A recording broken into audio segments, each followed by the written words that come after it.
Johnson, Bung Pigai, artinya Anda sepakat bahwa ini menunjukkan keseriusan Polri atau juga Anda setuju dengan pendapat bahwa ini jadi tanda tanya kenapa sampai harus jenderal-jenderal Jadi gini, menginvestigasi? saya dulu, Bang. Oke, Bung Pigai. Yang pertama, memang kalau di institusi lain, kalau itu terjadi di tingkat bawah anggota, keterlibatan jenderal biasanya tidak terbiasa. Tapi ada dua hal yang menarik, saya menduga ya, menarik sehingga Pak Kapolri membentuk tim yang melibatkan dipimpin oleh Wakapolri dan pejabat utama. Yang pertama lokusnya. Oke. Lokusnya ini terjadi di rumah perwira jenderal. Ya. Karena itu secara tidak langsung memiliki konektivitas hubungan. Ya.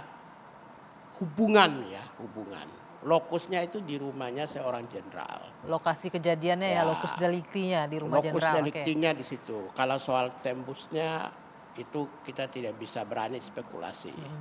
Karena itu yang pertama. Yang kedua, antar institusi polisi. Lalu yang ketiga, ini ketika peristiwa itu terjadi macam ada trial by press. Ya, ada tekanan dari pers dan massa. Trial by the mobs dan trial by the press. Karena itulah maka demi stabilitas, ketertiban, keamanan, kondusivitas, maka Kapolri sepertinya membentuk dan diapresiasi di mana-mana. Yang perlu kita berikan masukan kepada pihak kepolisian adalah ada dua. Di institusi polisi ada dua proses hukum di dalam. Yang pertama proses yang sedang dilakukan oleh penyidiknya di internal. Lalu yang kedua adalah oleh tim pencari fakta. Karena itu kita meminta supaya Pak Kapolri jangan lupa juga hasil penyelidikan Komnas HAM itu juga diperhatikan sebelum mengambil keputusan. Kemudian juga jangan lupa dari NGO, terutama orang-orang yang prominent, orang yang unggul di bidang itu seperti Bang Johnson dan rekan-rekan, itu juga harus diperhatikan. Apa yang tadi disampaikan oleh Pak Kapolri bahwa kami mendapat semua masukan. Mendapat masukan itu mendapat dalam konteks ada dua. Secara prosedural kita tidak ragu karena kepolisian memiliki prosedur yang tetap, protap. Tapi secara substansial ini kepolisian juga harus welcome terhadap masukan institusi resmi seperti Komnas HAM.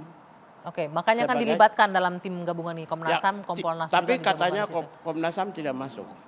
Tidak mau. Kalau Komnas HAM membentuk tim sendiri, ya nggak apa-apa. Tetapi bahwa secara substansial dia punya kontennya, informasinya juga diterima material, aspek materialnya itu perlu juga jadikan bahan pertimbangan. Bung Johnson, kalau Anda melihatnya dengan dibentuknya tim khusus ini sudah sesuai dengan keinginan publik atau justru menjadi tanda tanya akhirnya? Enggak, justru ini mengundang proses pembuktian, kemudian juga pengawasan ya. Karena ini kan tadi sudah dijelaskan standarnya adalah scientific criminal investigation. Itu unsurnya pertama apakah prosedurnya sudah benar. Walaupun sudah ada pertanyaan pertama yang dikatakan oleh Mbak Ari, ini penyidiknya udah jalan, ini tim ini baru dibentuk, yang udah jalan ini bagaimana? Kalau ternyata ini ada kesalahan bagaimana? Karena laporannya saya dengar kemarin dijelaskan laporannya ada dua. Yang dimana salah satunya adalah Pak Sambo sendiri yang membuat laporan yang di Jakarta Selatan kan. Nah itu juga akan jadi pertanyaan. Yang kedua adalah yang menyangkut substansi, tadi standar-standar itu tidak bisa dibohongin. Dan ini semua bahan bukan hanya pertaruhan institusi kepolisian Mbak Ari.